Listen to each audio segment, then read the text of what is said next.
Séisme en Indonésie, au moins 82 morts, les secours à la recherche de survivants. Les équipes de secours indonésiennes se pressent lundi au milieu des ruines pour secourir des survivants d'un puissant séisme qui a fait au moins 91 morts sur l'île touristique de Lombok, une semaine seulement après un autre tremblement de terre meurtrier.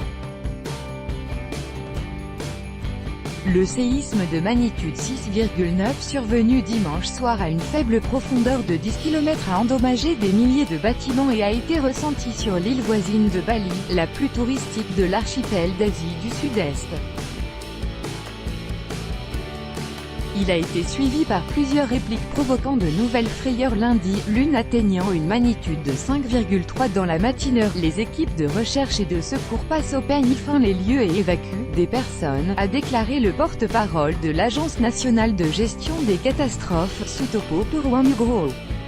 Des équipes de secours prennent en charge des blessés dans un hôpital de Fortune, le 6 août 2018 à Mataram, après un séisme meurtrier sur l'île de Lombok, en Indonésie. Copyright AFP, Adek Berry. Nous nous attendons à ce que le nombre de victimes augmente, a-t-il ajouté, alors que forces de sécurité et secouristes continuent de rechercher des survivants ou des corps dans les débris de maisons, mosquées et écoles endommagées. Le bilan provisoire est passé lundi à 91 morts et plusieurs centaines de blessés. La plupart des personnes décédées se trouvaient dans la zone montagneuse située dans le nord de Lombok, loin des principaux sites touristiques du sud et de l'ouest de l'île, très prisée des touristes pour ses plages et ses sentiers de randonnée.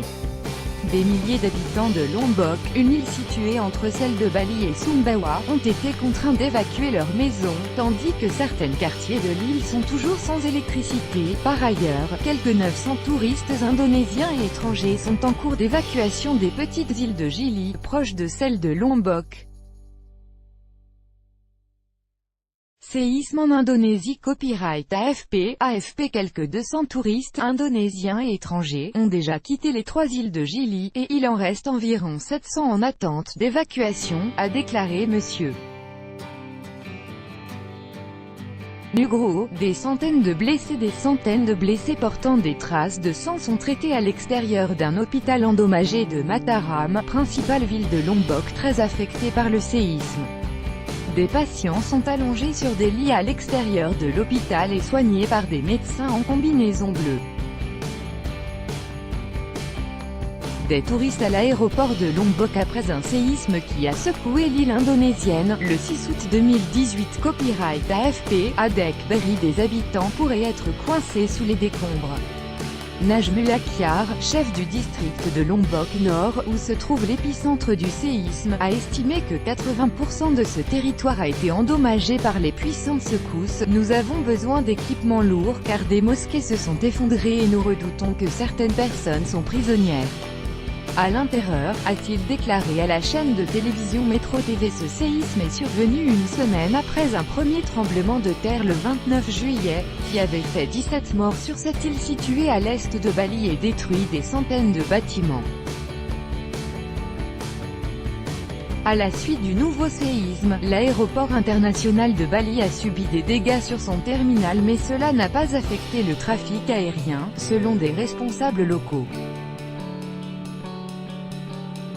Des installations de l'aéroport de Lombok n'ont pas été endommagées, les passagers avaient cependant été brièvement évacués du principal terminal. L'Indonésie, un archipel de 17 000 îles et îlots, se trouve sur la ceinture de feu du Pacifique, une zone de forte activité sismique. Ce pays est frappé par de nombreux séismes, mais la plupart ne sont guère dangereux. En 2004, en revanche, un tsunami historique provoqué par un séisme sous-marin de magnitude 9,3 survenu au large de l'île de Sumatra, dans l'ouest de l'archipel, avait provoqué la mort de 220 000 personnes dans les pays qui bordent l'océan Indien, dont 168 000 en Indonésie. Tout droit de reproduction et de représentation réservé. Copyright 2018, Agence France Presse.